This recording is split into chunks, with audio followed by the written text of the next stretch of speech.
Урматтуу кыргызстандыктар, урматтуу ички иштер органдарынын кызматкерлери, ички аскерлердин аскер кызматчылары жана ардагерлери. Сиздерди Кыргыз Республикасынын ички иштер органдарынын жалпы өздүк курамынын жана жеке өзүмдүн атымдан 23 февраль ата мекендик коргоочулардын күнү менен куттуктайм. Ата мекендик коргоочулар күнү элибиз үчүн салттуу жана кеңири белгиленип келген майрам болуп калды. Бул майрам татыктуу түрдө эрдиктин жана патриоттуулуктун символу болуп саналат. Биздин бир гана ата мекенибиз бар, Кыргызстан. Ал баарыбыз үчүн ыйык, ошон үчүн погон тагынган, колуна курал алып, мекенибизди коргогондордун гана эмес, ата мекен, милдет, намыс деген сөздү ойлогон ар бир адамдын негизги майрамы. Бул өз өлкөсүнүн эр жүрөк, күчтүү, чыныгы патриотторунун майрамы деп эсептеймин. Өлкөдөгү коомдук тартипти жана коопсуздукту камсыз кылуу ар дайым мамлекеттик саясаттын маанилүү бир бөлүгү эсептелет. Ички иштер органдарын заманбап талаптар менен өнүктүрүүгө, элдин коопсуздук шарттарын жакшыртууга, санариптешкен ишмердүүлүк менен алдыга койгон максаттарга жетүүгө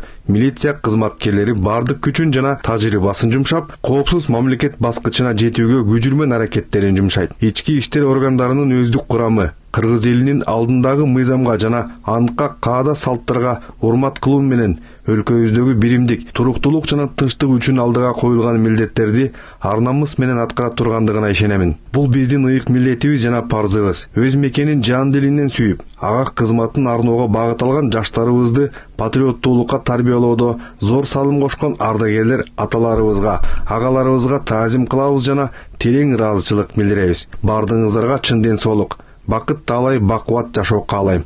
Урматтоо менен Кыргыз Республикасынын ички иштер министри, милициянын генерал-лейтенанты Улан Ниязбеков.